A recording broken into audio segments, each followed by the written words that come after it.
দেখুন, বিগত 50 বছরে কার্যত পশ্চিমবঙ্গের শিল্পকে ধ্বংস করা হয়েছে। পশ্চিমবঙ্গ এখন পরিযায়ীদের রাজ্য হয়ে গেছে। পরিযায়ী হয়ে সবাই বাইরে চলে যাচ্ছেন।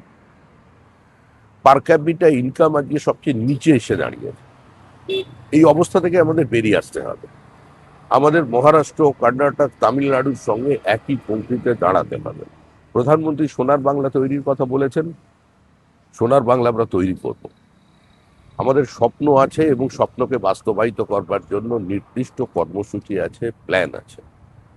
নির্মলাজি পশ্চিমবঙ্গ এই অর্থনৈতিক অবস্থা থেকে কি করে তার উত্তরণের পথ দেখাতে পারেন সে সম্পর্কে তিনি অভিহিত আছেন এবং তিনি বিশ্বাস করেন এই অবস্থা থেকে বেরিয়ে আসা সম্ভব।